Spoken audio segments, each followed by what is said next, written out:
Hello students, welcome to my channel home science exam master. और आप लोगों की तैयारी कैसी चल रही है? आई होप कि अच्छी चल रही होगी।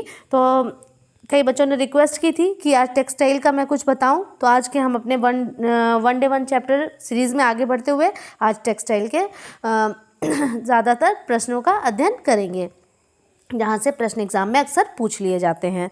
तो इसमें पहले प्रश्न बढ़ते हैं अपने पहले प्रश्न की ओर।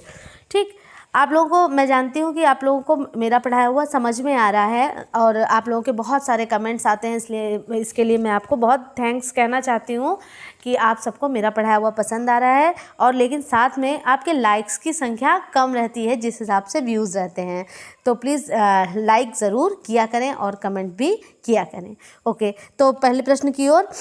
गर्म व ऊनी वस्त्रों पर इस्त्री की जाती है। जो आपके गर्म और ऊनी वस्त्र हैं उन पर किस तरह से हल्की गर्म और आपकी हल्की और अत्यधिक गर्म। ठीक है, तो जो गर्म व ऊनी वस्त्र जो हैं इन पर जो इस्त्री की जाती है वो हल्की गर्म इस्त्री की जाती है, उस पर ज़्यादा गर्म इस्त्री नहीं की जाती। और जो सूती और लिनन के तंतु होते हैं उनमें ताप सहने की क्षमता होती है, तो उसमें क्या हम अधिक गर्म इस्त्री का प्रयोग कर सकते हैं। और इसमें क्योंकि हमारे जो वूल होते हैं वो क्या होते हैं, इनमें सहने की क्षमता नहीं आती, स्टिफ हो जाते हैं। ऊन अगर ताप पर ले करके जाएंगे तो आप देखेंगे वो कैसे उसमें वो कड़े हो जाते हैं। ठीक है, तो इस पर क्या करना चाहिए, अगर जैसे आप वस्त्र को कर भी रहे हैं ऊनी ही नहीं, साथ में अगर आपका रेशमी भी आ जाए तब भी यही आंसर होगा कि अगर आप इस्त्री कर ही रहे हैं तो पहली बात तो उल्टी तरफ से इस्त्री करें, क्योंकि रंग भी जाने का भय होता है और ऊनी कपड़ों के फैलने का भय होता है। उल्टी तरफ से करें और साथ में एक पूरा आप वॉयल कपड़ा मतलब पतला कॉटन का कपड़ा उसके ऊपर डाल करके तब इस्त्री करें। दूसरा प्रश्न है, ऊनी व रेशमी वस्त्र के लिए प्रयोग करना चाहिए कास्टिक साबुन, परफ्यूम, मृद साबुन, सोडा। तो करेक्ट आंसर क्या होता है, मृद साबुन है। मतलब कि जैसे हम लोग इजी वगैरह का यूज़ करते हैं तो उसका क्या मृद साबुन का इस्तेमाल करना चाहिए। अगला प्रश्न है हमारा, सॉरी 2 बार हो गया ये, इसमें ये था ये प्रश्न थोड़ा सा हो गया है। तो ये कह रहा है कि मतलब जैसे इस प्रश्न में ये पूछ रहा है कि जैसे उचित धुलाई विधि अपनाने से वस्त्रों की बढ़ती है, क्या चीज़ बढ़ती है, कार्य क्षमता बढ़ती है, रंगत बढ़ती है, दिखावट बढ़ती है या अन्य। तो अगर हम उचित धुलाई विधि अपनाएंगे, जैसे कि अगर रेशमी वस्त्र हैं तो उसको ड्राई क्लीनिंग कर रहे हैं ना, इस प्रकार से अलग अलग वस्त्र को अगर हम करते हैं तो वहाँ पर हमारी कार्य क्षमता और रंगत दोनों बढ़ती है। लेकिन यहाँ पर जो आंसर माना गया है वो रंगत है, मतलब कि उसका कलर फेड नहीं होता। ठीक है, तो अगर दोनों उपयुक्त दोनों रहेगा तो दोनों ही यहाँ पर उसका आंसर होगा। तो करेक्ट आंसर इज बी, यहाँ पर बा जो है वो आपका करेक्ट आंसर है। वस्त्र की बनावट प्रभावित करती है आकृति व रंग व वेशभूषा, रंग इनमें से कोई नहीं। तो यहाँ पर इसका करेक्ट आंसर होता है कि जो वस्त्र की बनावट होती है वो क्या किस चीज़ को प्रभावित करती है, आकृति और रंग दोनों को प्रभावित करती है। दूध, अंडे, मांस आदि धब्बे किस तत्व के अंतर्गत आते हैं, अम्लीय, क्षारीय, उदासीन, प्रोटीनीय। तो दूध, अंडे और मांस ये क्या है, प्रोटीन वाले हैं, तो ये प्रोटीन दाग के अंतर्गत आते हैं। वार्निश का धब्बा कहलाता है चिकनाई युक्त, अम्ल युक्त, क्षार युक्त, वसा युक्त। तो जो ये वार्निश है इसका कैसा, ये वसा युक्त या चिकनाई युक्त धब्बा होता है। अगला प्रश्न है हमारा, कौन से धब्बे हैं जो कि अलग वर्ग में आते हैं, खनिज धब्बे।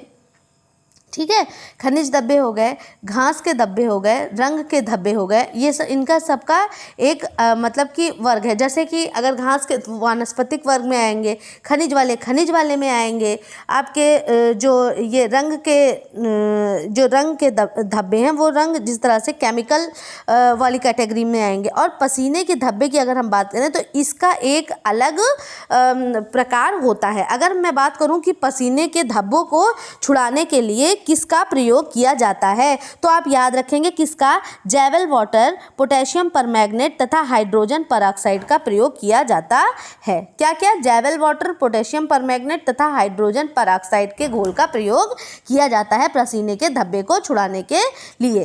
रेशमी वस्त्रों के धब्बों को किस विधि द्वारा छुड़ाया जाता है? ढोलक विधि, अवशोषक विधि, रासायनिक विधि, तार विधि। तो जो रेशमी वस्त्र हैं उनके धब्बों को किस विधि से छुड़ाया जाता है? मतलब जैसे हमने डाला और फिर उसके बाद क्या किया, उसको झाड़ लिया, जैसे ड्राई क्लीनिंग करने जाते हैं जिस टाइम, तो उस चीज़ का ये पूछ रहा है। तो इसका सही आंसर क्या होता है? अवशोषक विधि। इसमें क्या होता है, कपड़े के ऊपर टेल्कम पाउडर या फिर फ्रेंच चॉक, मुल्तानी मिट्टी, इन सब चीज़ों को स्प्रेड कर दिया जाता है। थोड़ी देर तक रखने के बाद उसको झाड़ लेते हैं। फिर जब झाड़ लिया तो उसी के साथ साथ में जो गंदगी होती है वो निकलती चली जाती है। अगर हम देखें कि इस तरह से वस्त्रों को जो साफ़ करने की विधि है वो कितने प्रकार की है, तो वो मुख्यतः आपकी 3 प्रकार की है। कौन कौन से हैं वो आपके 3 प्रकार की? उसमें सबसे पहले जो है आपकी घोलक विधि है। घोलक विधि मतलब सॉल्वेंट मेथड। सॉल्वेंट मेथड में क्या है, इसमें दाग धब्बे छुड़ाने हेतु उसमें क्या करते हैं कि वस्त्र को ब्रश से झाड़ लेते हैं, फिर उसे मेज़ पर तौलिया या सोखता कागज़ बिछा करके, एक मिनट मैं इसको पहले अपना एरोप्लेन मोड पे कर लेती हूँ।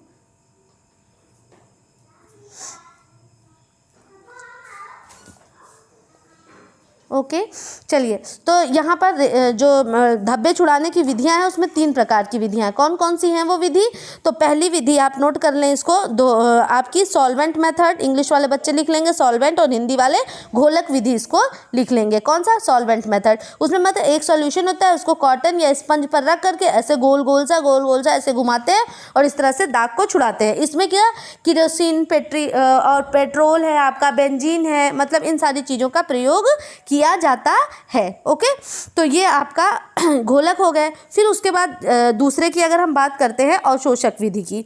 अवशोषक विधि अभी मैंने आपको बताया कि उसमें क्या होता है, टेल्कम पाउडर, पीसी खड़िया, मैदा व फ्रेंच चॉक आदि का प्रयोग किया जाता है। तो दूसरी आपकी कौन सी हो गई? अवशोषक विधि हो गई। ये ढोलक जो लिखा है ना, ये ढोलक की जगह घोलक विधि है भाई, ऐसे ही लिख देते हैं इन लोग कि आप पहुंच ही नहीं पाएंगे कि है क्या ये। दूसरी क्या है आपकी? अवशोषक विधि। अवशोषक विधि को एब्जॉर्प्शन मेथड कहते हैं। उसमें किसमें चॉक है, टेल्कम पाउडर, मिल्क और उसके बाद फ्रेंच चॉक, इन सारी चीज़ों का प्रयोग किया जाता है। ठंडी विधि से साबुन, रासायनिक विधि। रासायनिक विधि में आपकी केमिकल मेथड। केमिकल मेथड के अंतर्गत क्या होता है, इसमें ऑक्जेलिक एसिड, सुहागा, Javel water, hydrogen peroxide, sodium perborate, potassium permanganate आदि का प्रयोग किया जाता है। तो ये 3 प्रकार की हो गई। इस विधि को भी विरंजक विधि भी कहा जाता है, मतलब जैसे आप ब्लीच करते हैं उस तरह की विधि भी कहा जाता है। जो दाग धब्बे आसानी से नहीं छूटते उस पर रासायनिक विधियों का प्रयोग करके छुड़ाया जाता है। उसमें जो कपड़े पर क्या करते हैं, जैसे जब बिल्कुल भी एकदम नहीं छूटते तब जाकर के केमिकल्स का प्रयोग किया जाता है। अगर हम वस्त्र को अच्छे से खंगालेंगे नहीं तो वस्त्र बहुत जल्दी ही क्षतिग्रस्त हो जाते हैं केमिकल विधि से। तो अब हम जान गए कि अगर पूछा जाए कि दाग धब्बे छुड़ाने की कितनी विधियां हैं तो हम करेंगे 3 विधियां। कौन कौन सी? सबसे पहले घोलक विधि, दूसरी अवशोषक विधि और तीसरी रासायनिक विधि।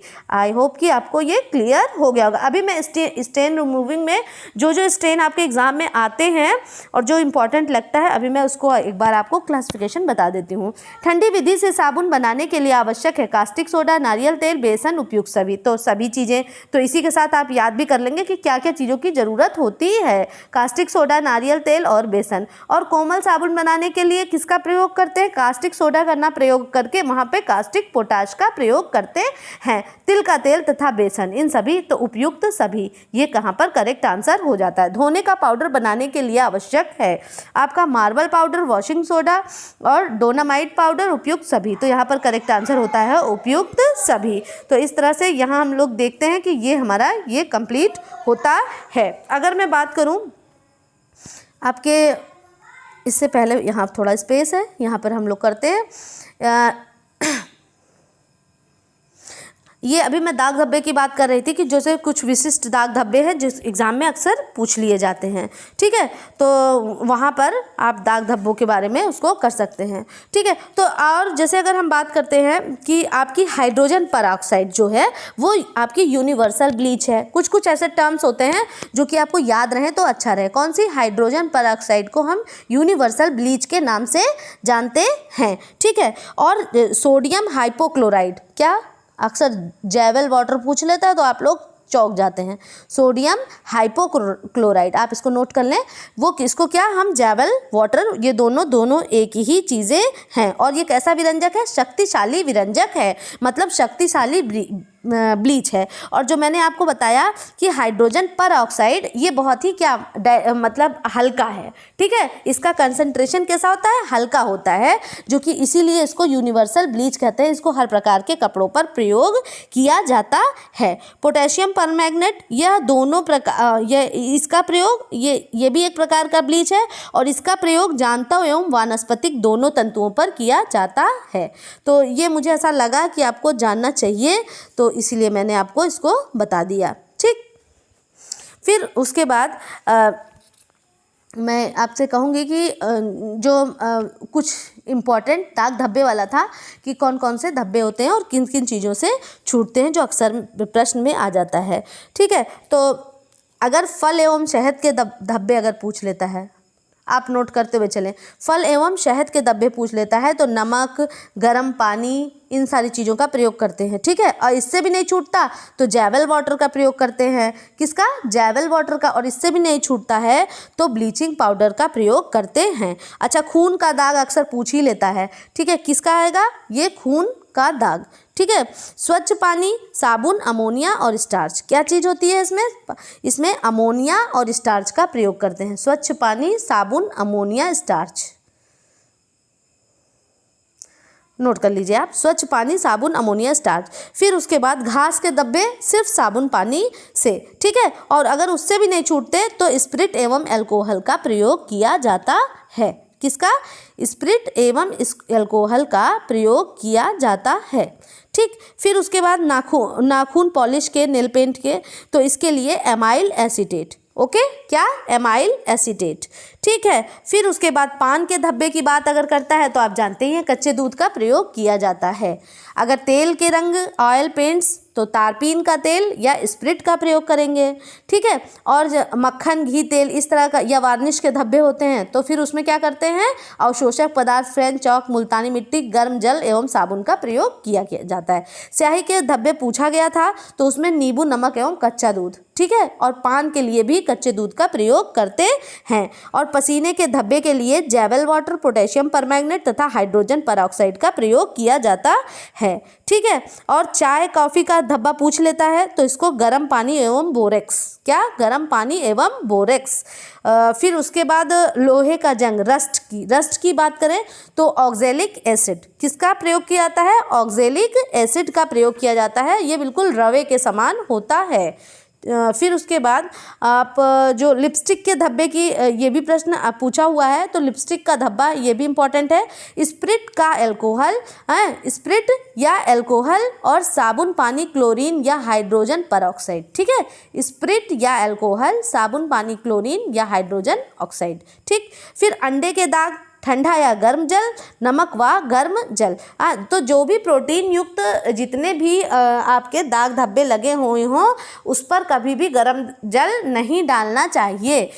ठंडा या गर्म जल ये गलत, मतलब ये नहीं, सिर्फ ठंडा जल, ठीक है। क्योंकि उससे क्या होता है? प्रोटीन का कोगुलेशन, उसका कोगुलेशन और भी ज़्यादा वो कड़े से जम जाती है, ठीक है।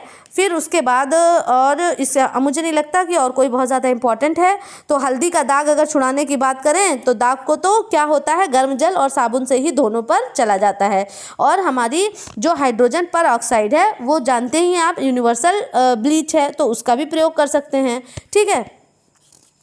बस उसके बाद ये इतना आप याद कर लीजिए। आई होप कि इसमें से कुछ ना कुछ स्टेन रिमूविंग का पार्ट आपको आ ही जाएगा। बढ़ते हैं अगले प्रश्न की ओर। वस्त्र की बनावट प्रभावित करती है।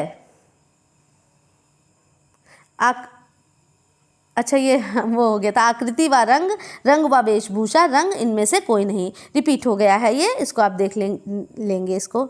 इन प्रश्नों को हम देख चुके हैं। वस्त्र अनुकूल होने चाहिए वर्तमान फैशन के, वर्तमान मूल्य के और आपके वर्तमान मौसम के, वर्तमान समाज के। तो जो आपके वस्त्र हैं वो किसके अनुकूल होने चाहिए? वो वर्तमान फैशन के अनुकूल होने चाहिए। बल्कि यहाँ पर वस्त्र अनुकूल होने चाहिए जो लिखा है ना, तो युवा के वस्त्र इस तरह से होना चाहिए, क्योंकि मौसम के अनुकूल भी होना चाहिए, फिर उसके बाद वर्तमान समाज के भी अनुकूल। तो यहाँ युवा के वस्त्र की बात हो रही है। वस्त्रों का आकर्षण बढ़ जाता है किस चीज़ से? व्यक्तित्व का।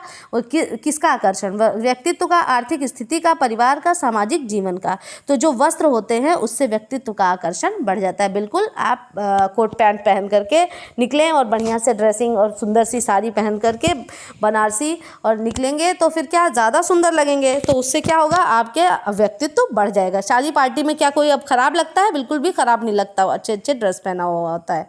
वस्त्रों के चयन में मनुष्यों में किस तत्व का होना आवश्यक है? पूंजी का, विवेकशीलता का, सहयोग का, लयात्मकता का।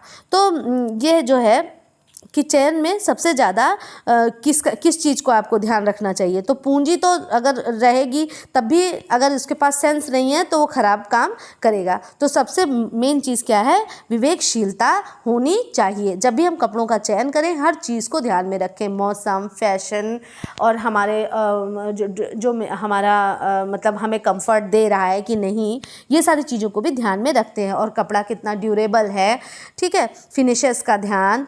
सुंदर तथा आकर्षक वस्त्र बढ़ाते हैं मूल्यों को, प्रतिष्ठा को, सामाजिक स्तर को, पारिवारिक पृष्ठभूमि को। तो सुंदर तथा आकर्षक वस्त्र बढ़ाते हैं किस चीज़ को बढ़ाते हैं भाई? ये प्रतिष्ठा को बढ़ाते हैं। कपास की बनी चादरों को किसने गृह उपयोग का सर्वोत्तम माना है? तो जो ये कपास की बनी चादरें हैं उनको कोशियर ने क्या सर्वोत्तम माना है? जो कपास से बनी मतलब कॉटन की जो चादर होती हैं ये सर्वोत्तम होती हैं, और वास्तव में भी ये सर्वोत्तम होती हैं, क्योंकि आप जब कॉटन की बेडशीट्स अगर बिछाते हो तो क्या होता है? वो बिल्कुल भी उसको आप बराबर करके आप बिछा दीजिए, वो बिल्कुल भी बेड को, आपके गद्दे को पकड़े हुए होती हैं, बिल्कुल इधर उधर स्लिप नहीं होती। बल्कि अगर आप मिक्स बेडशीट्स बिछाते हैं तो इधर उधर स्लिप करने लगती हैं। अगला प्रश्न है, वस्त्र को खरीदते समय किस बात पर विशेष बल नहीं दिया जाता है? तो वस्त्र को खरीदते समय आकर्षक, टिकाऊपन एवं उपयोगिता, संतुलन, अनुरूपता। तो यहाँ पर किस बात पर विशेष बल नहीं दिया जाता? संतुलन पर विशेष बल नहीं दिया जाता है, क्योंकि उस समय कोई इतना संतुलन का मसला नहीं होता। जब हम गारमेंट बनाते हैं, वस्त्र को जब हम खरीद रहे हैं तो उस पर विशेष बल नहीं, किस पर? संतुलन पर विशेष बल ना दे करके किस पर? आकर्षण हम देखते हैं, टिकाऊपन एवं उपयोगिता जिस लिए खरीद रहे हैं, अनुरूप है कि नहीं हमारे, इन चीज़ों को ध्यान, संतुलन पर उतना ध्यान नहीं दिया जाता। वस्त्रों को खरीदते समय ध्यान रखना आवश्यक है, आकर्षण, उपयोगिता, मौसम के अनुरूप, उपयुक्त सभी। तो यहाँ पर करेक्ट आंसर क्या होता है आपका? उपयुक्त सभी। अगला प्रश्न है, गृह उपयोगी वस्त्र हैं चादरें, तकिए के खोल, तौलिए, उपयुक्त सभी। तो इन सभी इसके अंतर्गत आते हैं। तौलियों का प्रकार नहीं है, गेस्ट तौलिया, छोटी तौलिया, बाथ तौलिया, रसोई तौलिया। तो तौलिए का कौन सा आपका प्रकार नहीं है? तो उसमें आपकी रसोई तौलिया तौलिए का प्रकार नहीं है। दरियों का प्रकार नहीं है, कटे फंदे वाली दरी, बिना फंदे वाली दरी, हाँ, और तक्षित, असमान सतह वाली दरियाँ।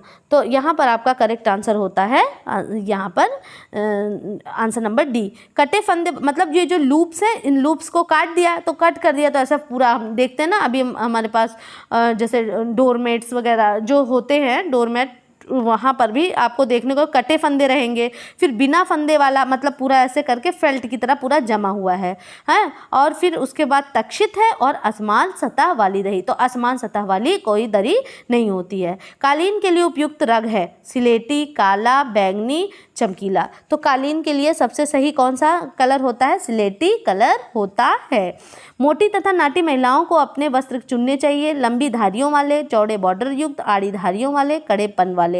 तो यहाँ पर आपका करेक्ट आंसर होता है आंसर नंबर ए, लंबी धारियों वाले। और लंबी तथा दुबली महिलाओं को वस्त्र चुनने, अगर बॉर्डर्स की बात कर दें कि अगर नटी और मोटी महिला है तो जो बॉर्डर जो उसका रहे वो किस तरह का रहे, साड़ी अगर बॉर्डर वाली पहनना है तो चौड़ी बॉर्डर की या पतली, तो उसको कैसी पतले बॉर्डर की साड़ी पहननी चाहिए। लंबी तथा दुबली महिलाओं को वस्त्र चुनने चाहिए, चौड़े बॉर्डर युक्त, पतले बॉर्डर युक्त, बिना बॉर्डर के और लंबी धारियों वाले। तो यहाँ पर करेक्ट आंसर होता है चौड़े बॉर्डर के युक्त। अगर देखिए लंबी तथा दुबली महिला है तो चौड़े बॉर्डर युक्त वस्त्र चुनना चाहिए। स्कूल जाने वाले बच्चों के वस्त्र नहीं होने चाहिए सुविधाजनक, मौसम के अनुकूल, हल्के तथा मंद रंग के, आकर्षक। तो कैसे नहीं होने चाहिए? हल्के तथा मंद रंग के। युवा वर्ग के लिए वस्त्र होने चाहिए कोमल, आकर्षक, फैशन के अनुरूप, उपयुक्त सभी। तो युवा वर्ग के वस्त्र कैसे होने चाहिए? फैशन के अनुकूल, चाहे आराम हो या ना हो, आप सभी उसी वर्ग में आते हैं। तो वो कैसे सबसे ज़्यादा होने चाहिए? उनके सबसे फैशन के अनुकूल तो होना ही होना चाहिए, चाहे कड़े हों या गड़ रहे हों, चुभ रहे हों, लेकिन अगर फैशन है तो उसी वस्त्र को पहनना है। परिधान के लिए वस्त्रों का चुनाव करते समय ध्यान रखना चाहिए कि आकर्षक शारीरिक आकृति के अनुरूप डिजाइन का चुनाव हो, शरीर के रंग के अनुरूप परिधान का चुनाव हो, उपयुक्त सभी। तो यहाँ पर क्या होगा? आंसर नंबर डी यहाँ पर करेक्ट होता है, उपयुक्त सभी। तो बिल्कुल ऐसा होना चाहिए। वस्त्रों पर डिजाइन के अनुसार रंग लगाने की प्रक्रिया कहलाती है। डिजाइन के अनुसार छपाई, रंजक, आपकी वस्त्रों में डिजाइन के अनुसार रंग लगाने की प्रक्रिया क्या कहलाती है? ये छपाई, रंजक, ब्लॉक वर्ण, ठप्पा। तो यह क्या कहलाती है? छपाई कहलाती है। ठीक है, तो यहाँ पर ये करेक्ट आंसर होता है आपका, क्या कहलाती है? छपाई कहलाती है। अगला है प्रश्न, ब्लॉक छपाई की जानकारी भारतीय तथा चीनियों को कितने वर्ष पहले हुई? तो जो ब्लॉक प्रिंटिंग है आपकी, उसकी जानकारी भारतीयों तथा चीनियों को लगभग 2000 वर्ष पहले हुई। हमारे देश में रोलरों से छपाई का कार्य किस सन से प्रारंभ हुआ? इस प्रश्न को मैंने आपसे पहले करवाया है कि तो हमारे देश में रोलरों से छपाई का काम सन 1785 में आरंभ हुआ है। स्टेंसिल छपाई का प्रारंभ हुआ है, ये प्रश्न भी हो चुका है। भारत, अमेरिका, इंग्लैंड और जापान। तो स्टेंसिल छपाई का प्रारंभ जापान में हुआ है। स्टेंसिल में नमूने काटे जाते हैं लकड़ी पर, गत्ते पर, धातु पर, उपयुक्त सभी पर। तो यहाँ पर करेक्ट आंसर क्या होता है? उपयुक्त सभी पर। स्क्रीन बनाए जाते हैं रेशम के, नायलॉन के, डेक्रॉन के, उपयुक्त सभी के। तो ये जो स्क्रीन है वो क्या बनाए जाते हैं? रेशम के, नायलॉन के, डेक्रॉन के, उपयुक्त सभी।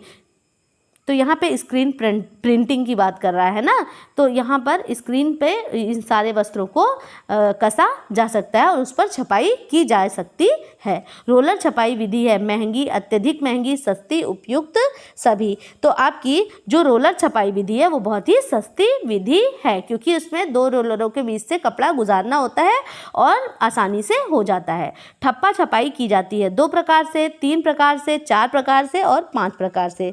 तो जो हमारी ठप्पा छपाई है वो 2 प्रकार की जाती है। कौन कौन सी? एक हाथ के द्वारा और दूसरी मशीनों के द्वारा। ठीक, जो ब्लॉक्स होते हैं उसको हाथ से करते हैं और मशीनों से करते हैं। अगला प्रश्न है हमारा, हाँ, निम्न में से कौन सा रंग त्याग का प्रतीक है? आपका लाल है, नीला है, सफ़ेद है और काला है। तो इसमें भाई कौन सा ऐसा रंग है जो आपका त्याग का प्रतीक है? तो उसमें जो ये वाइट कलर है ये हमारा त्याग का प्रतीक है। फिर उसके बाद निम्न में से राल क्या है? मैंने आपको बताया था राल क्या है? ये वर्णक है। रंजक, रंग, सूत। तो यहाँ पे करेक्ट आंसर क्या होता है? राल आपका वर्णक है, मतलब पिगमेंट है। कोलतार का राल क्या? एक प्रकार की गोंद है भाई। हाँ, कोलतार का उप उत्पादन रंजक, वर्णक, जीव, हल्दी। हाँ, तो जो कोलतार का उप उत्पादक है वो क्या है हमारा? वो हमारा रंजक, हमारे डाइज उसके अंतर्गत आती हैं। अगला प्रश्न है, वाट रंजक का उदाहरण है? इंडिगो, हल्दी, काला रंग, नमक। तो वाट रंजक जो है वो उनका उदाहरण है इंडिगो। वस्त्रों पर डिजाइन के अनुसार रंग लगाने की प्रक्रिया कहलाती है, अभी हाँ ठीक है, ये क्वेश्चन रिपीटेड है। वो क्या कहलाती है? छपाई कहलाती है, इसमें कुछ नहीं पूछना। फिर कताई से पूर्व रंगाई की विधि नहीं है, कौन सी नहीं है? क्रॉस रंगाई। कताई से पूर्व मतलब स्पिनिंग से पहले रंगाई की कौन कौन सी? तंतुओं की रंगाई, लच्छियों की रंगाई, क्रॉस रंगाई और स्लब रंगाई। ठीक है, तो जो ये कताई से पूर्व रंगाई की विधि जो नहीं है, मतलब काटने से पूर्व जो है वो क्या नहीं है? वो आपकी क्रॉस रंगाई नहीं है, बल्कि तंतु की रंगाई, जैसे कि हम रेशों की रंगाई की बात कर रहे हैं, लच्छियों की रंगाई की बात कर रहे हैं, और ये बड़े बड़े से जो रोल्स होते हैं उनकी बात कर रहा है। लेकिन यहाँ क्रॉस रंगाई ये क्या? कताई के बाद की रंगाई है। इसमें तंतुओं की एक ऐसे ऐसे करके लच्छी बना ली जाती है, ठीक है, तो उसकी रंगाई। तो यहाँ पर जो क्रॉस रंगाई है वो आपकी रंगाई से पूर्व की विधि नहीं, बल्कि रंगाई के बाद की विधि है, कताई के बाद की विधि है। और प्रतिरोधक रंगाई की विधि बाटिक, एम्बोसिस, क्रॉस और ब्लीचिंग। तो जो भी हम बार बार मैं बताती हूँ, प्रतिरोधक रेसिस्ट डाइस के अंतर्गत कौन सी? बाटिक, टाई एंड डाई, ये सब उसी के अंतर्गत आती है। एम्बोजिंग में क्या होता है मैं बताऊं आपको, जैसे बड़े बड़े से ऐसे खांचे होते हैं और वस्त्रों पर क्या इस तरह से ऐसे एक इफेक्ट उत्पन्न किया जाता है उभार का, या फिर जैसे आपने देखा होगा कोई कोई कपड़े उसी कलर से क्या थोड़े थोड़े शाइन करते रहते हैं, उस पर हल्के हल्के उभार जैसे होते हैं, तो वो क्या होती है? इम्बोज कर दिया, मतलब दबा करके उस पर दबाने का प्रभाव उत्पन्न कर दिया। ठीक है, तो ये आपकी इम्बोजिंग के अंतर्गत आती है। ये नया वर्ड दिखा तो इससे मैंने आपको बता दिया। वनस्पति रंजक प्राप्त किए जाते हैं पत्तियों से, फलियों से, फूलों से, उपयुक्त सभी से। तो आप जान ही जाएंगे कि क्या है भाई? उपयुक्त सभी से। संश्लिष्ट रंजक का उपवर्ग नहीं है। जो संश्लिष्ट रंजक है मतलब सिंथेटिक डाइज हैं, उसमें उसका कौन सा उपवर्ग नहीं है? अब भाई उसमें मैंने आपको पढ़ाया था डाइज, तो उसमें बताया था कि क्या है आपका एनायनिक है, कैटायनिक है, न्यूट्रल है, और फिर उसके बाद जीव संबंधी रंजक नहीं है, क्योंकि ये प्राकृतिक के अंतर्गत आते हैं। तो ऑप्शन नंबर डी मतलब कि दा यहाँ पर करेक्ट होता है। वस्त्र रंगते समय ध्यान रखना चाहिए रंग के चुनाव का, वस्त्र की किस्म का, वस्त्र रंगने से पूर्व की तैयारी का, उपयुक्त सभी का। तो वस्त्र को रंगते समय किस बात का ध्यान रखना चाहिए? उपयुक्त सभी का। हमें कैसा कलर चाहिए, किस प्रकार का वस्त्र है, कौन सी उस पर डाइज का यूज़ करेंगे, वस्त्र रंगने से पूर्व की तैयारी का, इन सभी चीज़ों का हमको ध्यान रखना चाहिए। रंग प्राप्ति का साधन है प्राकृतिक, भौतिक, राजनीतिक, सामाजिक। भाई बड़ा अच्छा प्रश्न है ये। तो रंग प्राप्ति का साधन प्राकृतिक है।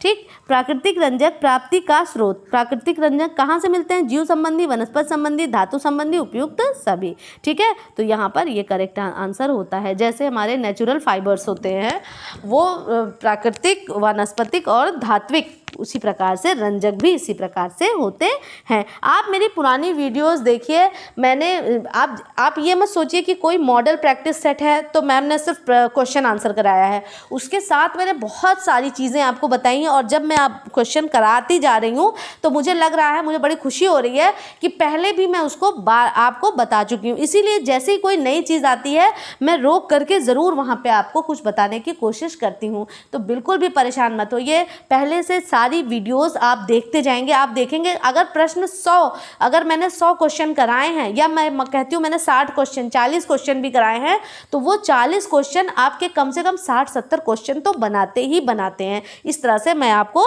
बताती हूँ। और हाँ, ये जो आपको मैंने ये बताया है, जो 2019 का आपका पीजीटी का पेपर मैंने सॉल्व करा दिया था। टीजीटी 2013 का स्टार्ट किया था, तो मैं उसको आप देख लें। और पीवाईक्यूज़ भी अगर आप कहें प्रीवियस ईयर क्वेश्चन के, कि मैं उसको भी दे सकती हूँ, या फिर इस तरह से मॉडल दूँ, आपको जो समझ में आया वैसे बताइए। वैसे मेरे हिसाब से कि आप अगर आपके पास बुक है तो आप अपने पीवाईक्यूज़ को ज़रूर एक बार मतलब देखते रहें, प्रीवियस ईयर क्वेश्चन, या फिर कहिए कि मैं खुद ही आपको सही आंसर उसका बता दूं।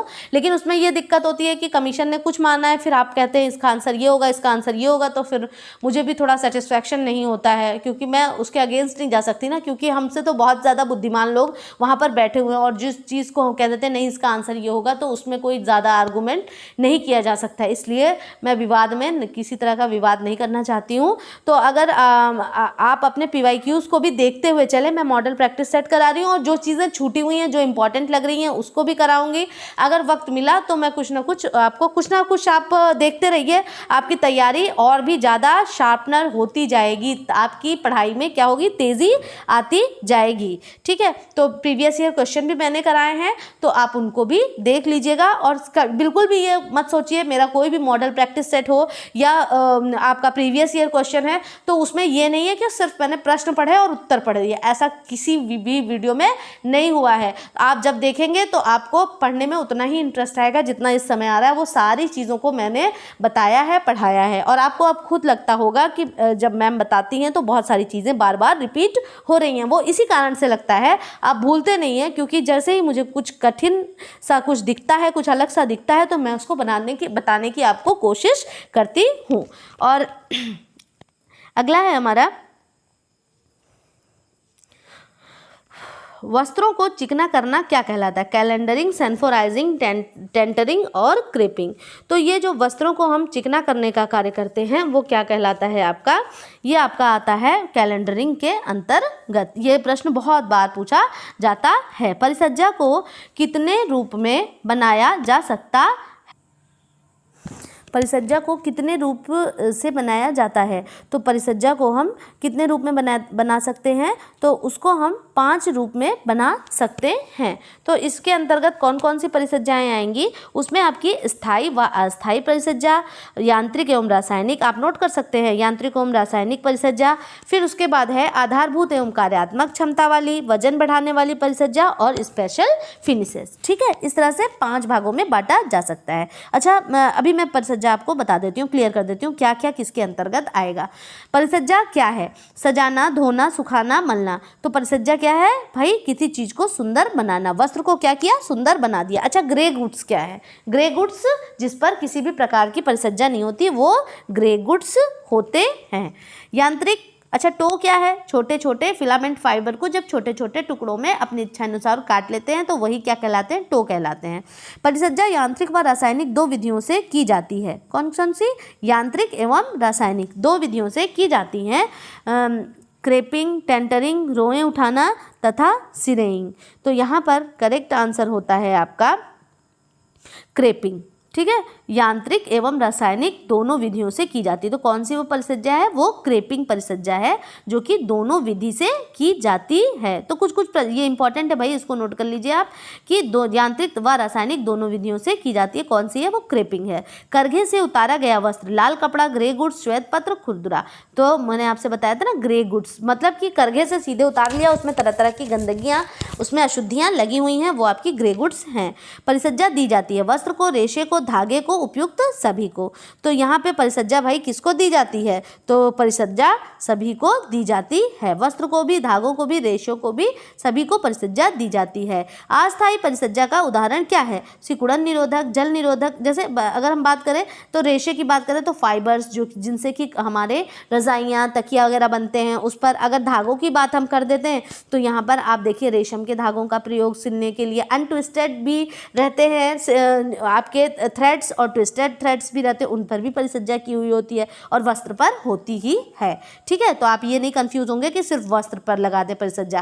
हर स्टेज पर परिसज्जा की जाती है। जिस प्रकार से डाई हर स्टेज पर की जाती है, आपके कौन कौन से? फाइबर पे भी की जाएगी, यार्न पे भी की जाएगी, फैब्रिक पे भी की जाएगी, और फिर प्लस गारमेंट पर भी की जाती है। ओके, अस्थायी परिसज्जा का उदाहरण है सिकुड़न निरोधक, जल निरोधक, कड़ापन और स्थायी इस्त्री। तो भाई ये किसका है? तो इसमें जो ये कड़ापन होता है वो क्या होता है? अस्थायी होता है। जब हम धुलते हैं तो कपड़ा क्या होता है? सॉफ्ट हो जाता है, हमारा मार्केट से लाते हैं बहुत टाइट सा रहता है। रासायनिक परिसज्जा का उदाहरण है कड़ापन, कैलेंडरिंग, टेंटरिंग, अग्नि अवरोधन।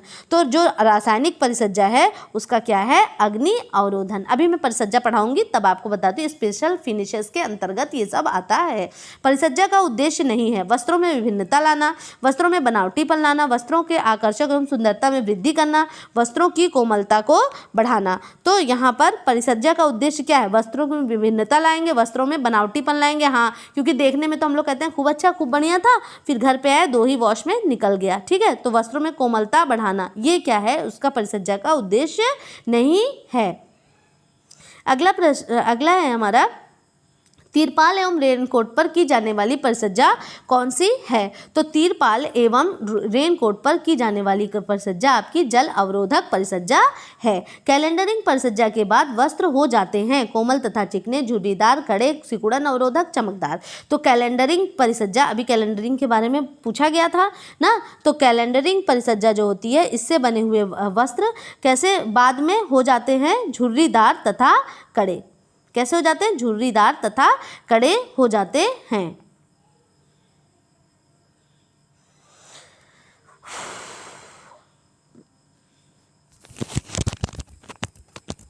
सिकुड़न को जो अवरोधक परिसज्जा होती है वो आपकी सेंफोराइजिंग है। ठीक है, जो सिकुड़न अवरोधी परिसज्जा वो है वो कौन सी है? सेंफोराइजिंग है।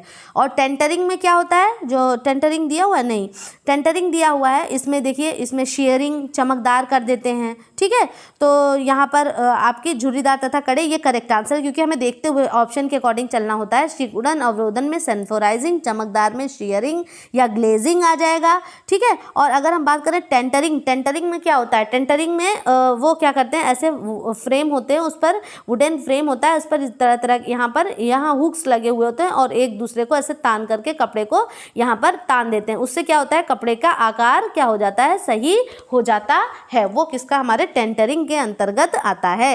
वस्तुओं पर की जाने वाली मूल परिसज्जा ब्लीचिंग, झिंगिंग, टेंटरिंग, उपयुक्त सभी। तो तंतुओं पर की जाने वाली मूल परिसज्जा कौन सी है?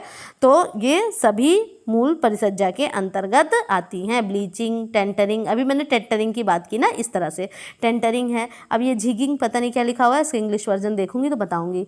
फिर उसके बाद उपयुक्त सभी, तो ये यहाँ पर करेक्ट आंसर होता है। अगर दो आपको आ रहा है और कन्फर्म है कि एकदम सही है, तो ये झिगिंग जो मतलब तीसरा अगर नहीं भी समझ में आ रहा है तब भी आप अपने दिमाग से उस आंसर को लगा देंगे। तो इसी के साथ हमारा सेशन खत्म होता है टेक्सटाइल का। और हाँ, अभी बिल्कुल बने रहिए आप। आज थोड़ा सा परिसज्जा के बारे में, फिनिशेज, आप लोग टेक्सटाइल करते रहते हैं, तो थोड़ा सा आज मैं आपको परिसज्जाओं के बारे में बता ही देती हूँ कि परिसज्जाएं होती क्या हैं। अच्छा, बेसिक फिनिशेज सिर्फ आप नोट कर लीजिए कौन सी फिनिशेज के अंदर क्या क्या आएगी और क्या होता है। कीवर्ड बता देती हूँ, उसी से आप पकड़ लेंगे। ठीक है, तो जो आधारभूत परिसज्जा है जिसमें बेसिक फिनिशेज, अभी देखिए क्वेश्चन देखने को मिला ना आपको बेसिक फिनिशेज से, तो यहाँ पर आप इस तरह से लिख लेंगे, अपनी कॉपी में आप नोट करिए बेसिक फिनिशेज। ठीक, उसके अंतर्गत क्या कौन कौन सी परिसज्जा आएगी? उसके अंतर्गत आएगी कैलेंडरिंग। कौन सी? कैलेंडरिंग। आप नोट कर लें।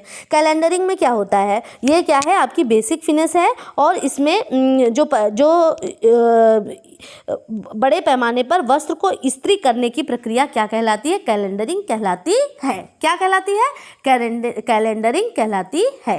ठीक है, और इसमें क्या किया जाता है? इस प्रक्रिया को प्रयुक्त मशीन को दो स्टील या इस्पात के बने बेलन लगे रहते हैं और इसके द्वारा बेलनों को गर्म किया जाता है। इसके बाद बेलनों के मध्य से वस्त्र को गुजारा जाता है। वस्त्र को इन बेलनों के मध्य गुजरने पर भारी दबाव का सामना करना पड़ता है, जिससे वस्त्र की सतह चिकनी एवं मुलायम हो जाती है। यह प्रक्रिया कई बार दोहराई जाती है और इस विधि में 1 मिनट में 140 मीटर कपड़ा चिकना किया जाता है। ठीक, तो यहाँ पर ये जो था हमारा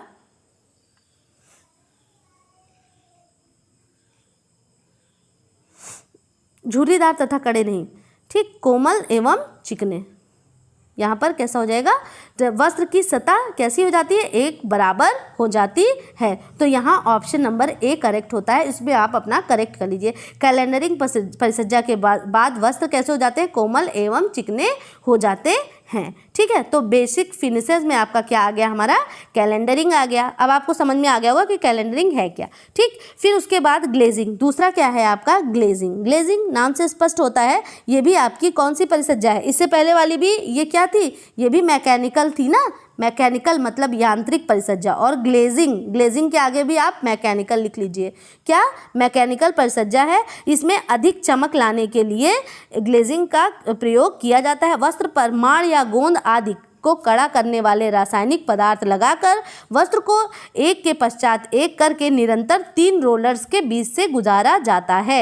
इन रोलर्स के घूमने की गति क्रमशः बढ़ती है और उससे क्या होता है, वस्त्र चमकने लगते हैं। ठीक, फिर उसके बाद एक है आपका बीटलिंग। बीटलिंग क्या मतलब, कुटाई करना, नाम से ही लग रहा है।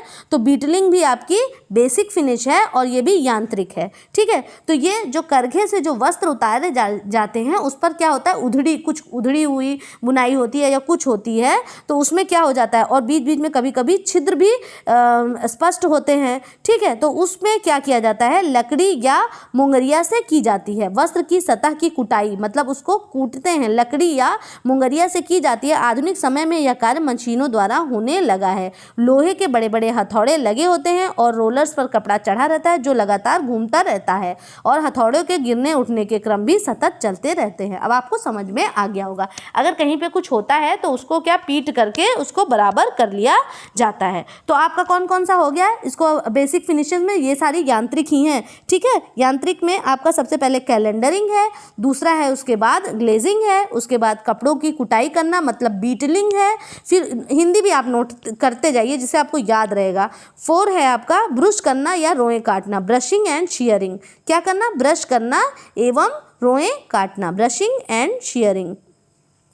अच्छा, जब कपड़ा बन करके तैयार होता है तो वो उसको वो मतलब उस पर क्या किया जाता है, ब्रश फेरा जाता है और शेयरिंग, फिर उसके बाद उस पर उसकी कटाई कर दी जाती है। तो क्या हो जाता है, ब्रश करना एवं रोए को काटना मतलब जिसके सिरे ज़्यादा ऊंचे होते हैं या फिर कपड़े पे वो दिखाई देता है तो उसके बाद ब्रश से ऐसे ऐसे किया और फिर उसके बाद उसको बराबर से यूं करके काट दिया। तो ब्रशिंग एंड शेयरिंग जो होती है अक्सर फ्लैनेल के कपड़े पर दी जाती है जिससे कि कैसा रोएदार प्रभाव उत्पन्न होता है। ठीक है, और इसका प्रयोग कभी कभी बुनाई में भी अगर कुछ गड़बड़ है तो उसकी भी फिनिशिंग देने में इसका प्रयोग कर लिया जाता है। किसका, ब्रशिंग एंड शेयरिंग। ठीक है, फिर अगला है हमारा सेंफोराइजिंग। सेंफोराइजिंग क्या है, ये भी आपकी आधारभूत परिसज्जा है सेंफोराइजिंग, और जो इस बात का द्योतक है कि इस छाप का वस्त्र धुलने के पश्चात सिकुड़ेगा नहीं। सेंफोराइजिंग भी एक मूल परिसज्जा है। जब वस्त्र बुनकर तैयार होता है तो कैसा भद्दा बदरंग रहता है और फिर उसके बाद जब खिंचाई, लंबा चौड़ा ये सारे काम कर लिए जाते हैं तो वस्त्र पर भाप में गर्म किए गए सिलेंडर की सतह तथा कंबल से होकर गुजरता है। जैसे ही वस्त्र इन दोनों के बीच से होकर गुजरता है वह सिलेंडर के द्वारा दब जाता है तथा घना एवं चिकना होकर ठीक आकार में आ जाता है। तो सेंफोराइजिंग जो है हमारी सिकुड़न प्रतिरोधी फिनिश है। ठीक है, क्या है, सिकुड़न प्रतिरोधी फिनिश है, इसको आपको भूलना नहीं है। ये कौन सी हमारी बेसिक फिनिशेस के अंतर्गत आती है। इम्बोजिंग, अभी मैंने बताया था आपको, इम्बोजिंग इसमें क्या होता है, ये किस पर की जाती है, सूती, लिनिन, रेशमी तथा रेयॉन के वस्त्रों पर की जाती है।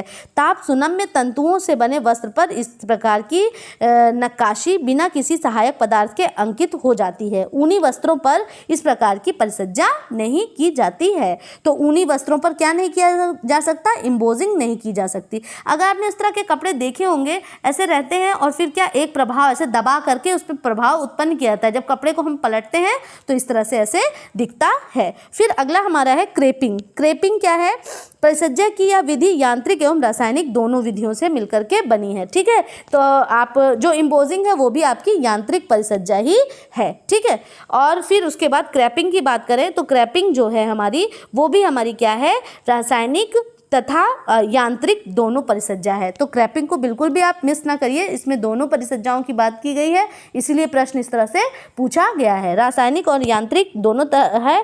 यांत्रिक प्रक्रिया में वस्त्र को 2 गर्म रोलरों के बीच से गुजारा जाता है। इन रोलर्स पर बराबर दूरी पर दांत लगे रहते हैं। जब वस्त्र दोनों रोलर्स के बीच से गुजरता है तो ये दांत वस्त्र को सिकोड़कर चुन्नटें अथवा तह डाल देते हैं। यांत्रिक प्रक्रिया द्वारा डाली गई चुन्नटें अधिक दिनों तक नहीं टिकती। ठीक है, और रासायनिक प्रक्रिया द्वारा दी गई परिसज्जा अधिक स्थायी होती है। प्राकृतिक तंतुओं पर रासायनिक पदार्थ कास्टिक सोडे की सहायता से सिकुड़न उत्पन्न होने तथा वस्त्रों पर सांद्र सल्फ्यूरिक अम्ल द्वारा डाली गई क्रेपिंग परिसज्जा अधिक स्थायी होती है। तो क्या क्या चीज़ें हो गई भाई हमारी, इसमें हो गया हमारा कास्टिक सोडा, आपका कास्टिक सोडा हो गया, और दूसरा क्या, सांद्र सल्फ्यूरिक एसिड। ठीक है, इन दोनों चीज़ों का प्रयोग किसमें, क्रेपिंग में किया जाता है। तो आठवीं परिसज्जा है वो नैपिंग। नैपिंग मतलब क्या होता है, रोएं उठाना। क्या हो गई आपकी आठवीं, क्या हो गई, नैपिंग। नैपिंग में क्या हो जाता है, वह है रोएं उठाना। इस प्रक्रिया द्वारा परिसज्जा वस्त्र को आपस में घूमते हुए वर्तुलाकार रोलर्स के मध्य से गुजारा जाता है। उसमें छोटे छोटे मुड़े हुए तार लगे होते हैं जो कि खींच करके रोएं उठा देते हैं, और इसे मशीन के फिर उसके बाद उसको इच्छानुसार चपटा, ऊंचा, लंबा इस तरह से किया जाता है। रोएदार कंबल, फ्लैनेल का कपड़ा इस विधि द्वारा परिष्कृत किया जाता है। इस प्रकार की परिसज्जा का प्रयोग बहुत ही वस्त्रों पर सतह के अवगुणों को छिपाने में भी किया जाता है। तो आप देखेंगे, अगर आपसे कहा जाए कौन सा, तो ब्रशिंग एंड शेयरिंग और आपका नैपिंग, ये दोनों एक ही तरह की है। ठीक है, फिर टेंटरिंग की बात हमने की थी, तो ये भी क्या है, आपकी आधारभूत परिसज्जा है। उसमें क्या हो रहा है कि इसमें जो थोड़ा टेढ़ा मेढ़ा खिंचाव हो जाता है ना, टेंट से आप याद कर लेंगे, जैसे टेंट को तानते हैं ना, उसी प्रकार से फ्रेम पर इसको टांग देते हैं, जिससे कि उसके वार्प और वेफ्ट यांस सब सेटिंग में आ जाएं। फिर सेरेइंग से प्रश्न पूछा गया। सेरेइंग भी कुछ नहीं, सेरेइंग नाम है तो बस उसी से शाइनिंग याद कर लेंगे। ठीक है, तो इस प्रक्रिया को, ये भी एक यांत्रिक परिसज्जा है। जितनी परिसज्जाएं मैं बता रही हूँ अभी यांत्रिक के अंतर्गत ही हैं। उद्देश्य से किया जाता है। रेयान व टेफ्टा वस्त्रों पर अत्यधिक चमक की आवश्यकता पड़ती है। इस प्रक्रिया में गर्म कैलेंडरिंग द्वारा किया जाता है। इस प्रक्रिया से परिसज्जा करने से वस्त्र पर अतिरिक्त चमक आ जाती है। फिर उसके बाद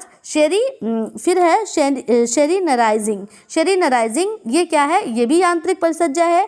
कम मूल्य वाले सस्ते वस्त्र के प्रति ग्राहक को आकर्षित करने के लिए वस्तु पर इस प्रकार की परिसज्जा की जाती है। ठीक है, इसमें भी क्या होता है कि वस्त्र पर रोलर से गुजारा जाता है, और फिर जब प्रकाश की, मतलब ऐसे शाइनिंग वाली ही है। ठीक है, शेरीनराइजिंग। ठीक है, इस परिसज्जा द्वारा चमकदार वस्त्र जैसे चेस्टर, कोट आदि का अस्तर आदि बनाया जाता है, और यह परिसज्जा स्थायी नहीं होती है। ठीक है, तो अगर पूछा जाए कि चेस्टर, कोट आदि वस्त्र के बनाने के लिए उसके ऊपर किस चीज़ की परिसज्जा की जाती है, तो आंसर होगा शेरीनराइजिंग। क्या है इसका, मैं इसको लिख देती हूँ, नहीं तो आप कंफ्यूज ना हो जाएं, क्योंकि आपने सुना भी नहीं होगा। तो जो ये नैपिंग था आपका। फिर उसके बाद नैपिंग के बाद मैंने नैपिंग के बाद आपको कुछ बताया नहीं, रोएं उठाना, ठीक है, बताया। फिर उसके बाद 9 के बाद है आपका टेंटरिंग। ठीक है, नोट कर लीजिए आप, टेंटरिंग। ठीक, टेंटरिंग के बाद हमारा आता है 10वें में सिरेइंग। ऐसे हिंदी में ही लिख देती हूँ, सिरेइंग, इंग्लिश में CIREING, सिरेइंग। ठीक, फिर उसके बाद हमारा अगला है फिर शेरीनराइजिंग। ये इसकी बात हम कर रहे हैं कि बहुत ही सस्ते वस्त्रों के लिए, वस्त्रों पर चमक लाने के लिए इसका प्रयोग किया जाता है। तो ये 11वीं परिसज्जा जो है आपकी, बिल्कुल भी आप परिसज्जा से आपका कोई प्रश्न छूटना नहीं चाहिए, और बिल्कुल आप ये ना कहें कि आपको फिनिशेस के बारे में कुछ भी नहीं पता है। बस जैसे मैंने बताया है, आप टेबल बनाइए, अपने हिसाब से टेबल बनाइए, और उसमें आप नोट करिए, आपके बिल्कुल आई होप कोई भी क्वेश्चन आपके छूटेंगे नहीं। ठीक, फिर उसके बाद जो ये हो गई आपकी, तो ये सारी आपकी यांत्रिक परिसज्जा के अंतर्गत आती हैं। अगर मैं बात करूं कि ये तो आपकी सारी यांत्रिक परिसज्जा हो गई। ठीक है, फिर उसके बाद अगर ब्लीचेस की बात अगर हम करते हैं कि जो आपकी ब्लीचिंग जो होती है वो तो आपकी तो फिलहाल यांत्रिक परिसज्जा नहीं है, लेकिन वो क्या है, हमारी आधारभूत परिसज्जा है। क्योंकि जब कपड़े को करघे से उतारा जाता है तो उसमें बहुत सारी चीज़ें मतलब गंदा हो जाता है, तो फिर किसकी आवश्यकता होती है, विरंजक की आवश्यकता होती है। ठीक है, तो सूती वस्त्रों की अगर हम बात करें, अगर विरंजक मैं पढ़ाने लगूंगी तो बहुत लंबा हो जाएगा, आप इसको समझ के रखिए। तो विरंजक क्या है आपकी, विरंजक जो है ये भी आपकी ब्लीच, आप जानते ही हैं ब्लीचिंग आधारभूत ही होगी। फिर उसके बाद साइजिंग, साइजिंग क्या है कि इसमें साइजिंग में जैसे कि वस्त्रों को अभी देखेंगे आप कि जैसे मतलब सेट करना होता है, ठीक है। इस प्रकार की परिसज्जा ढीले ढाले वस्त्र को आकार तथा स्थायित्व देने के लिए की जाती है। वस्त्र में कड़ापन आ जाता है तथा वस्त्र रचना संबंधी दोष जैसे ढीली जालीदार बुनाई आदि को छिपाने के लिए इसका प्रयोग किया जाता है। हाँ ठीक है, वस्त्रों में जाली भरने के लिए, छिद्रों को बंद करने के लिए साइजिंग की जाती है। और किस चीज़, अब ये जानिए किस चीज़ से की जाती है। साइजिंग भी लिखने का कुछ अलग तरीका नहीं, जैसे हम साइजिंग लिखते हैं वैसे ही साइजिंग है, मतलब कि उसमें जो दोष हैं उसको साइज में लेकर के आना। तो कुछ आप ऐसे बना लीजिए और इस तरह से आप याद करेंगे तो आप भूलेंगे नहीं, ठीक। साइजिंग, साइजिंग ये परिसज्जा हमारी 13वीं हो गई। 12वीं पे हमारे विरंजक थे, ब्लीचेस थे। ब्लीचेस मौलिक है और रासायनिक है, ठीक है, उसमें यांत्रिक की कोई बात नहीं। लेकिन हम साइजिंग की बात करते हैं तो वहाँ पर क्या होता है कि यहाँ पर भी कुछ वस्तुओं का प्रयोग किया जा रहा है, जैसे मोम, गोंद, चीनी मिट्टी, स्टार्च या मार्ड। मार्ड आपकी मैग्नीशियम सल्फेट एवं मैग्नीशियम क्लोराइड का उपयोग किया जाता है, ठीक है। फिर उसके बाद आपकी अगली परिसज्जा है मर्सराइजिंग, ठीक है। मर्सराइजिंग की हम बात करें तो ये आपके परिवर्तित, जब हम आपको विशिष्ट तंतु पढ़ा रहे थे तो उसी समय मैंने आपको बताया था कि मर्सराइजिंग क्या है, ये आपको मॉडिफाई किया गया है, कास्टिक सोडा का यूज़ किया जाता है इसमें। और ये क्या है, ये केमिकल वाली परिसज्जा है। तो ये साइजिंग हो गई, मर्सराइजिंग हो गई, ये हमारी दोनों क्या केमिकल के अंतर्गत आती है। साइजिंग में क्योंकि आपको चीनी मिट्टी और इसके साथ मैग्नीशियम सल्फेट तथा मैग्नीशियम क्लोराइड का भी प्रयोग किया जा रहा है। तो अब हम यहाँ से चलेंगे यहाँ साइजिंग से चलेंगे नंबर 1 की तरफ। ये कौन सी केमिकल परिसज्जा हो जाएगी। फिर हमारी दूसरी है मर्सराइजिंग। मर्सराइजिंग में यह परिसज्जा सूती वस्त्र पर की जाती है, चिकनी एवं चमकदार बनाई जाती है, यह आधारभूत परिसज्जा है और रासायनिक भी मानी जाती है। हम सभी जानते हैं कि मर्सराइजिंग में क्या होता है कि कास्टिक सोडा के घोल में लगभग 15 मिनट तक वस्त्र को डुबा दिया जाता है और एक निश्चित ताप पर वस्त्र पर दबाव और तनाव दिया जाता है। निश्चित समय उपरांत कास्टिक सोडा के घोल से वस्त्र को निकालकर धो लेते हैं। इस पर क्षार का उदासीनीकरण मतलब न्यूट्रलाइज करने के लिए वस्त्र को तनु अम्ल के घोल में डाल दिया जाता है। तब स्वच्छ पानी से धोकर वस्त्र को सुखा लिया जाता है। तो इस प्रकार से क्या होता है, रेशे फूलकर लंबाई में तो सिकुड़ जाते हैं लेकिन मोटाई में फैल जाते हैं। इस प्रकार तंतुओं की शक्ति बढ़ जाती है, ठीक है।